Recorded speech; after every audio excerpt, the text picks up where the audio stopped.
सोचा तुमने उस बारे में? फिर से वही बात। हंसा, तुम समझती क्यों नहीं हो? उस बड़े स्कूल की फीस बहुत ज्यादा है और मेरी तनख्वाह बहुत कम। अब तुम खुद सोचो, मैं इतना पैसा कहाँ से लाऊंगा? जब भी मेरी या राजू की बात आती है तो तुम्हारे पास पैसे कम पड़ जाते हैं। बस यही है हमारी जिंदगी, हर बात में समझौता करना, किसी भी चीज की इच्छा ना करना, और इच्छाओं को मारते रहने की भी एक हद होती है। हंसा, मैं एक साधारण सा टीचर हूँ, वो भी सरकारी स्कूल का। और शादी से पहले तुम्हें ये अच्छे से पता था कि मेरी तनख्वाह कितनी है, और तुम ये भी अच्छे से जानती थी कि मेरे माँ बाप की जिम्मेदारी मुझ पर ही है। सब कुछ पता था तुम्हें, तो मैंने तुम्हें कोई धोखा नहीं दिया है। ठीक है, तो मैं राजू को लेकर यहाँ से चली जाऊंगी। मुझे पता नहीं था कि तुमसे शादी करके मुझे जिंदगी में इतनी सारी तकलीफें उठानी पड़ेंगी। मेरे माँ बाप को अगर इस बात का पता होता तो तुमसे मेरी शादी कभी ना करवा दे। मैं जा रही हूँ उनके घर, फिर वापस कभी नहीं आऊंगी। तुम्हें जो करना है करो, और मुझे पता है तुम मेरे साथ खुश नहीं रह सकती।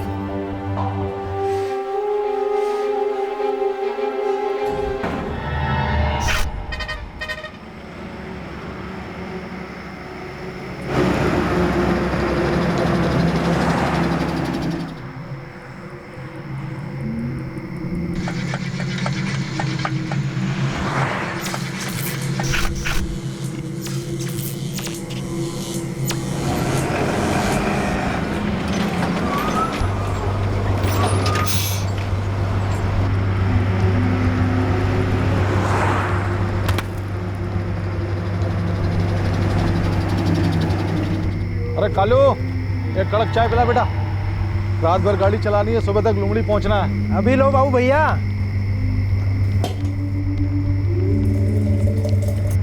लो बाबू भैया, आपकी एकदम कड़क चाय।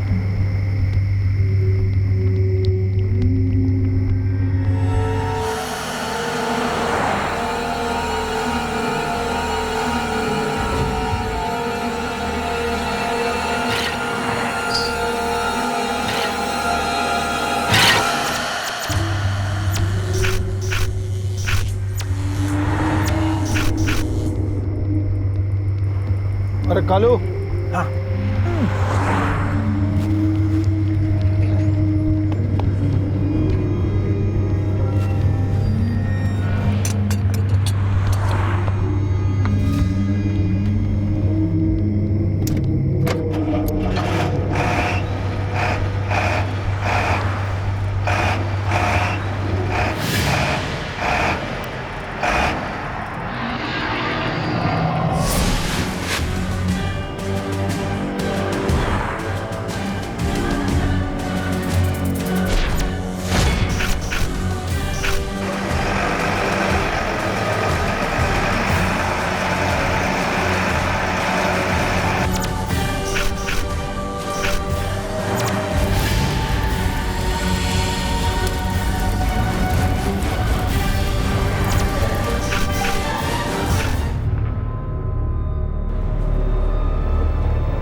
खाना।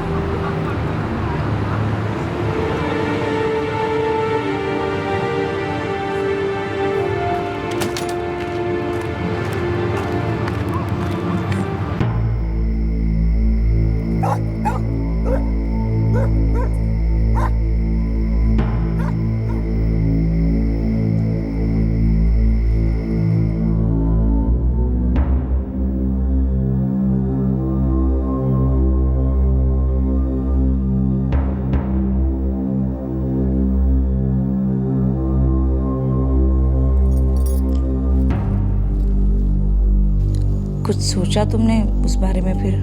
फिर से वही बात। हंसा, तुम समझती क्यों नहीं हो? उस बड़े स्कूल की फीस बहुत ज्यादा है और मेरी तनख्वाह बहुत कम। अब तुम खुद सोचो मैं इतना पैसा कहाँ से लाऊंगा? जब भी मेरी या राजू की बात आती है तो तुम्हारे पास पैसे कम पड़ जाते हैं। बस यही है हमारी जिंदगी, हर बात में समझौता करना, किसी भी चीज की इच्छा ना करना, और इच्छाओं को मारते रहने की भी एक हद होती है। हंसा, मैं एक साधारण सा टीचर हूँ, वो भी सरकारी स्कूल का। और शादी से पहले तुम्हें ये अच्छे से पता था कि मेरी तनख्वाह कितनी है, और तुम ये भी अच्छे से जानती थी कि मेरे माँ बाप की जिम्मेदारी मुझ पर ही है। सब कुछ पता था तुम्हें, तो मैंने तुम्हें कोई धोखा नहीं दिया है। ठीक है, तो मैं राजू को लेकर यहाँ से चली जाऊंगी। मुझे पता नहीं था कि तुमसे शादी करके मुझे जिंदगी में इतनी सारी तकलीफें उठानी पड़ेंगी। मेरे माँ बाप को अगर इस बात का पता होता तो तुमसे मेरी शादी कभी ना करवाते। मैं जा रही हूँ उनके घर, फिर वापस कभी नहीं आऊंगी। तुम्हें जो करना है करो, और मुझे पता है तुम मेरे साथ खुश नहीं रह सकती।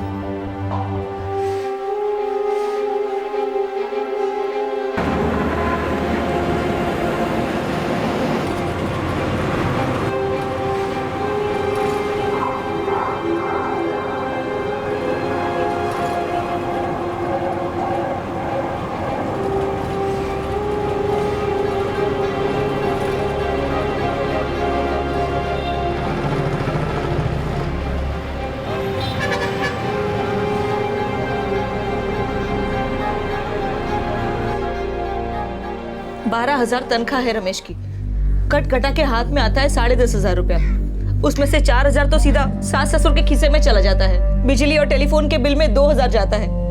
3,000 का घर का सामान आता है, बाकी बचे 1,500। तो उसमें छोटे मोटे खर्चे हो जाते हैं, वो भी सिर्फ आधे महीने तक। बस 16 तारीख आते आते तो मेरे हाथ तंग हो जाते हैं। अब आप ही बताइए बापूजी, इसमें मैं क्या बचत करूं और क्या भविष्य के सपने देखूं? 4,000 तो समझी जी के दवाई में जाते होंगे ना? पता नहीं, लेकिन 4,000 जाते उनके खीसे में है, ये तय है।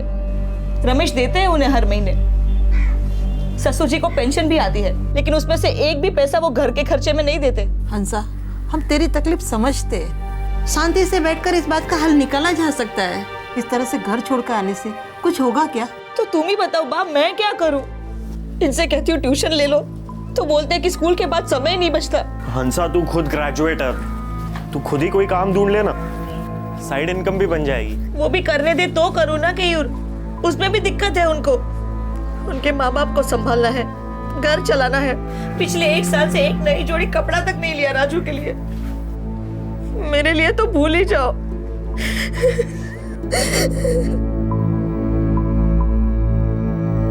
ए राजू, चल मार्केट जाते हैं। चल आजा, चॉकलेट खिला दूं, आजा।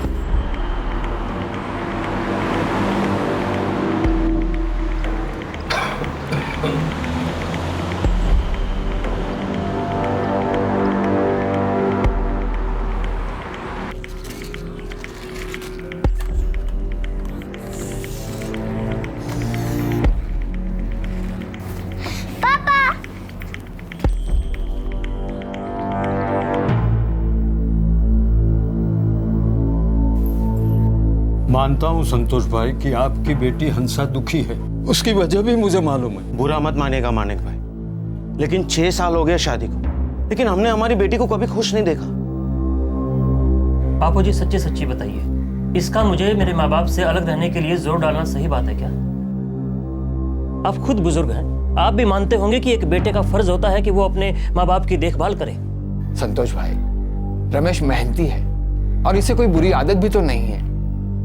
आजकल की पीढ़ी को एक बात समझ लेनी चाहिए कि जो है इसी में खुश रहे। और वो कहावत है ना, चादर जितनी लंबी हो पैर उतने ही फैलाने चाहिए। लेकिन चाचा, लेकिन इसका ये मतलब तो नहीं है ना कि हम अपने लिए अच्छी जिंदगी के सपने देखने छोड़ दें।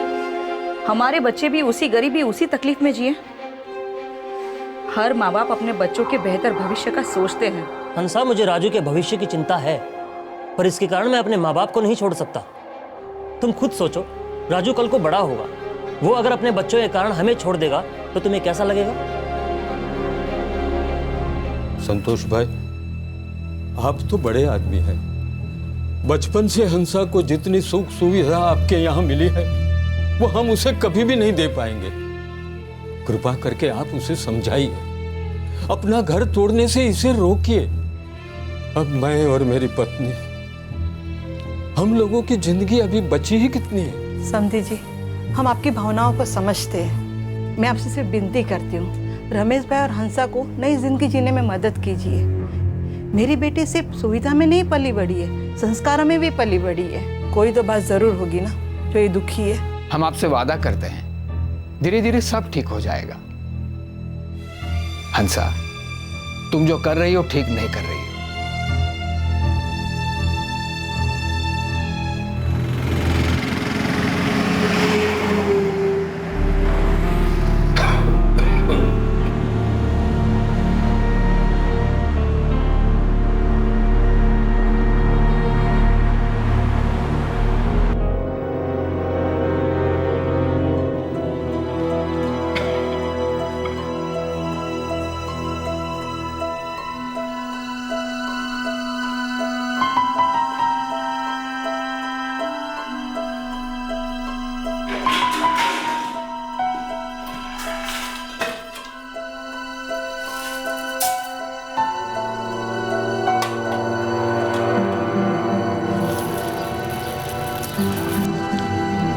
₹30 कम है, अगले महीने दे दूंगी।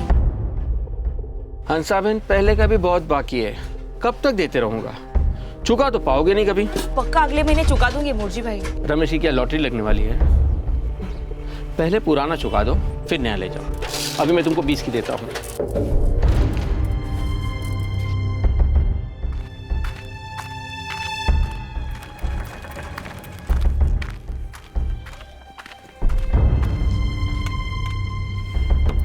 बा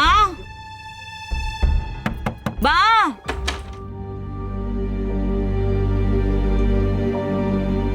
बा, आज थोड़ा कम है, तंगी है जरा।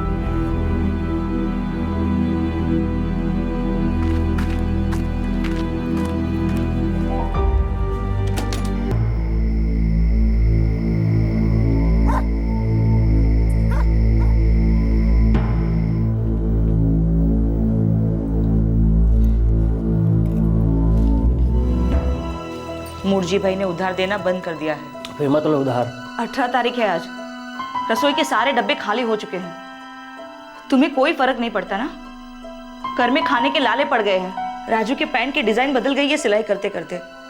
मेरी साड़ी तक फट चुकी है। हंसा, मैं कुछ नहीं कर सकता, सरकारी स्कूल है। सरकार जब चाहेगी तब मेरी तनख्वाह बढ़ेगी। तनख्वाह तो सालों से वही है, लेकिन आटे दाल के भाव हर रोज बढ़ जाते हैं। तो क्या करूं मैं? बस मुझे बता दो मैं क्या करूं। मैंने बाबूजी से कहो, वो अपनी जमीन में से तुझे अपना हिस्सा दे देंगे, उसे बेच देते हैं हम। मेरे बापूजी की जमीन बेचने की बात करते हो? तुम खुद कुछ क्यों नहीं करते?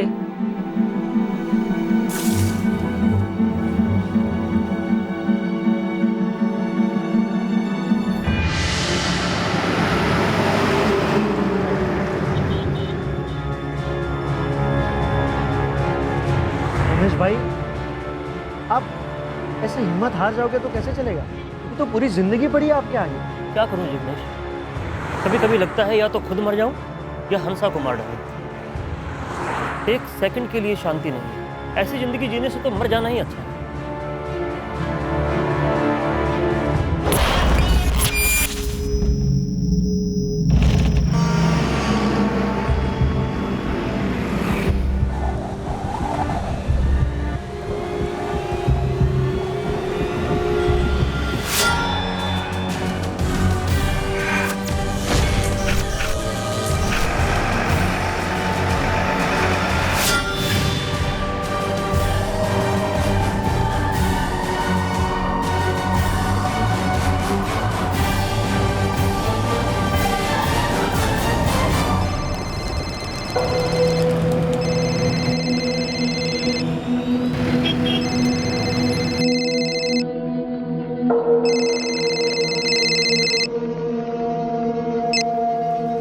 हाँ कालू बोल। साहब अब की बार ऐसी खबर है कि बस डर गया हूँ साहब। क्या हो गया?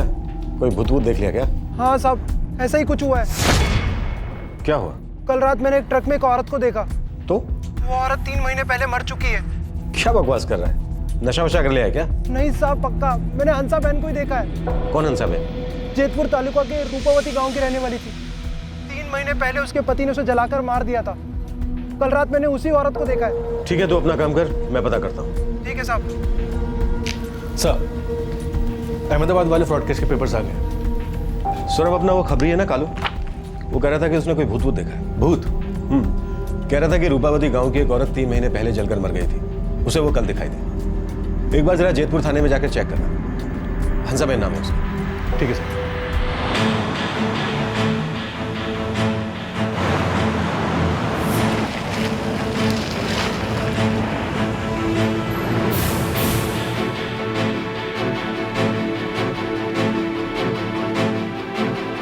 जून में हुआ था ये कांड। जल के मरी थी। उसका पति रमेश स्कूल टीचर है। उसका ससुर मानिक भाई परमार, उसकी सास शांतिबेन परमार और रमेश का चाचा नगीन भाई परमार और उसका बेटा जिग्नेश परमार सब इन्वॉल्व थे। रमेश और उसके पिता अभी भी जुडिशियल कस्टडी में हैं। शांति परमार, जिग्नेश परमार और नगीन भाई तीनों जमानत पे हैं।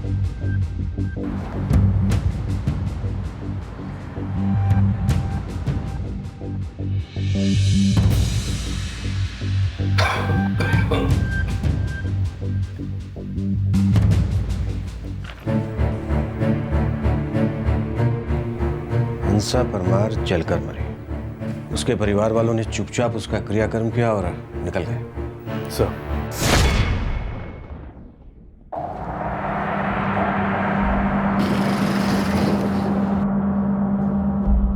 बेटा, हम सोच रहे थे खोड़ल धाम जाके माताजी ने दर्शन करके आए। अच्छी बात है माँ, राजू और हंसा को भी साथ ले जाओ। मेरी तरफ से ना 101 का चढ़ावा चढ़ा देना।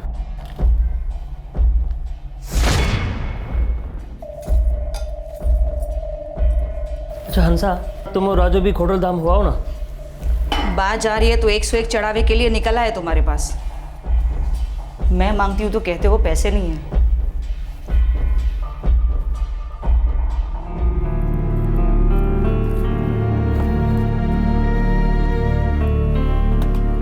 राजू, दादा और दादी खोड़ल धाम जा रहे हैं, तुम उनके साथ चले जाना, ठीक है? मजा आएगा। ठीक है पापा।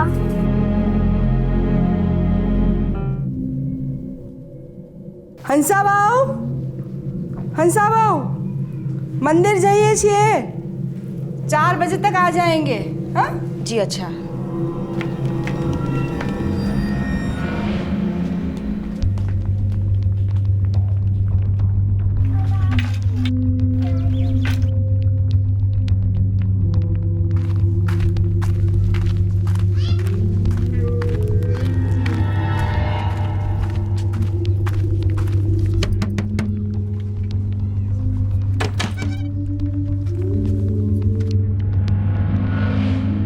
खाना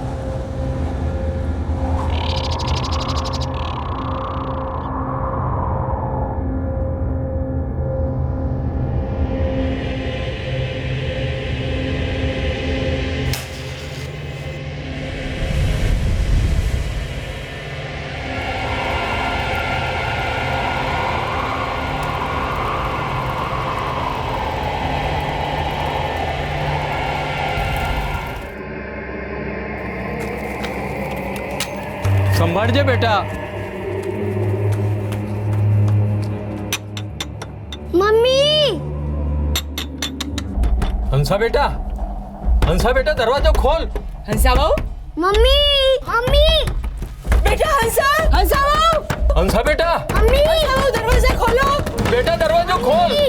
શું થયું? अरे हंसा बेटा दरवाજો નથી खोलती। તમે શાંતિ રાખો 1 મિનિટ। भाभी, भाभी दरवाजा खोलो। भाभी, हंसा, भाभी दरवाजा खोल। मैं पीछे जाके देखता हूँ। हाँ जा देख। हंसा, हंसा, हंसा दरवाजा खोल। बेटा दरवाजा खोल।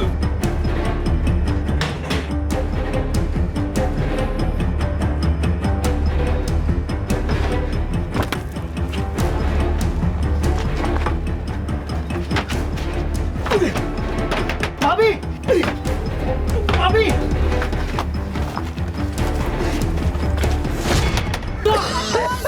दरवाजा खोल। काका, काका, दरवाजा तोड़ो, अंदर आग लगी से।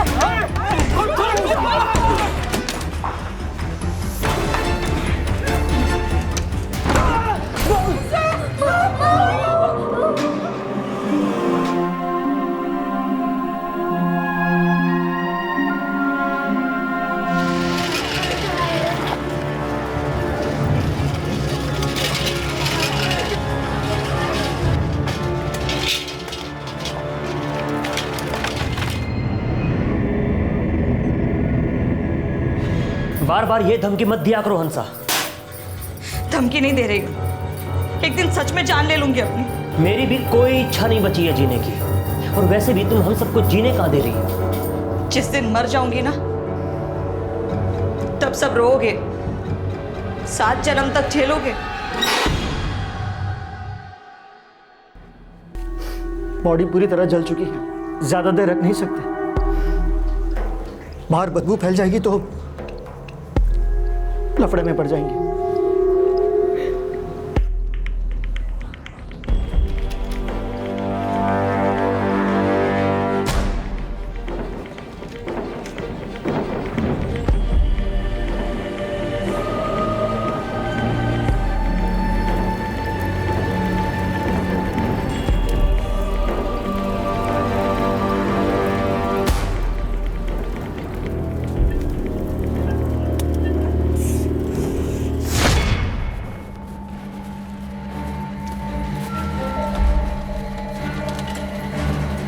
मालिक भाई, मालिक भाई,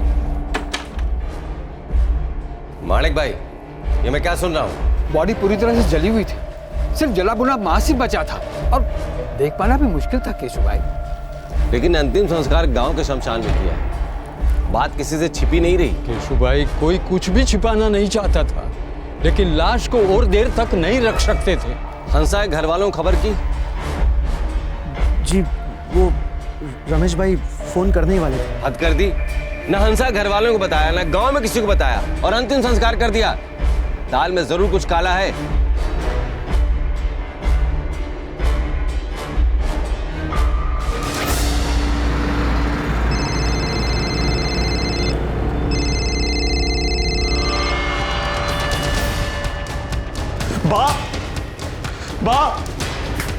बापू, रमेश भाई का फोन आया था। क्या हुआ हंसा को? वो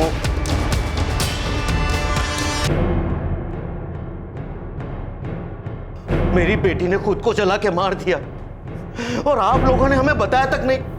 हमारे आने से पहले उसका अंतिम संस्कार भी कर दिया। बापूजी, हालात ऐसे नहीं थे कि आप सबको इसकी कीमत चुकानी पड़ेगी, याद रख लो आप सब। आप ही लोगों ने चलाया होगा उसे। नहीं समधन जी, कृपा करके आप बात को समझिए। आप लोगों ने क्या सोचा था कि मेरी बेटी को जला के मार डालने के बाद चुपचाप उसका क्रियाकर्म करने से आपके गुनाह छुप जाएंगे? एक एक को उसका भुगतान करना पड़ेगा।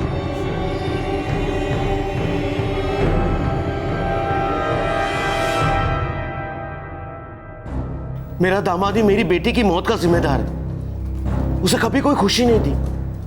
मेरी जमीन पर भी उसकी नजर थी। वो मेरी बेटी पर दबाव डालता था कि जमीन में वो अपना हिस्सा मांगे, ताकि जमीन बेचकर उसे पैसे मिल सके। सर, हमें बिना बताए उसका अंतिम संस्कार कर दिया। ये तो गांव के सरपंच ने जोर डाला, तब जाके हमें फोन किया, नहीं तो वो लोग हमें कभी नहीं बताते।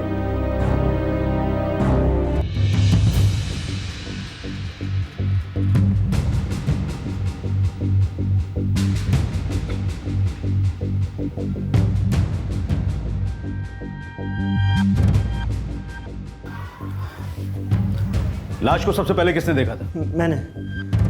वो काका और काकी खोडलधाम गए थे। वो जब वापस लौटे तो भाभी दरवाजा नहीं खोल रही थी। मैंने आकर पीछे की खिड़की से देखा, वहां कुछ समझ में नहीं आया। ये खिड़की से देखा तो काफी सारा धुआं आ रहा था। डर के हमारे दरवाजा तोड़ के जब हम लोग अंदर आए तब पता चला कि भाभी पूरी तरह जल चुकी है, पर देखा कि भाभी की लाश पड़ी थी। कोई सुसाइड नोट मिला था? नहीं सर।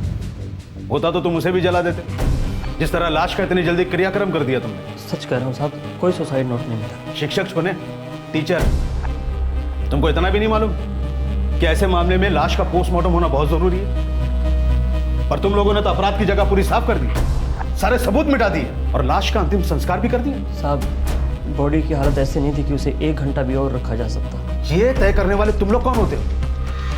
औरत को आत्महत्या के लिए मजबूर किया और फिर उसके मरने के बाद अपना अपराध छुपाने की कोशिश कर रहे हो।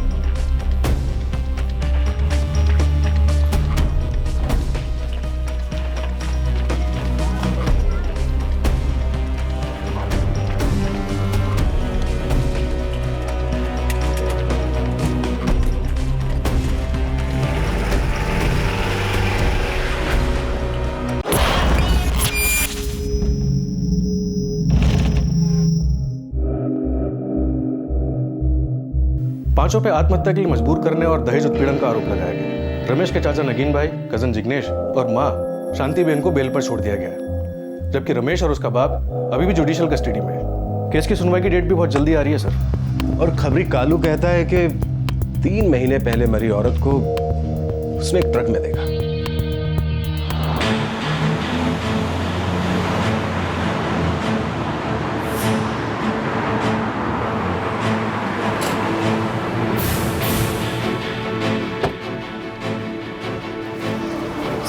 कालू, अभी FIR पढ़ के आ रहा हूँ। वो औरत मर चुकी है, उसका अंतिम संस्कार भी हो चुका है। जानता हूँ साहब, वो औरत रूपावती गांव की रहने वाली थी। उसका पति स्कूल में टीचर है, उसको भी जानता हूँ। लेकिन कसम खाकर कहता हूँ साहब, कल रात ट्रक में मैंने उसी औरत को देखा है।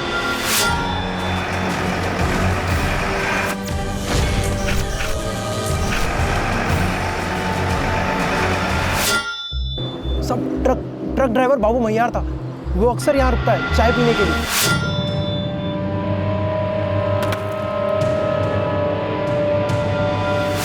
ये बाबू मैयार कहाँ का है? ये तो नहीं मालूम, लेकिन हाँ पता लगा सकता हूँ। तो पता लगा। कहीं ऐसा तो नहीं है कि उसको भी नहीं मालूम कि उसके ट्रक में कोई भूत घूमता है?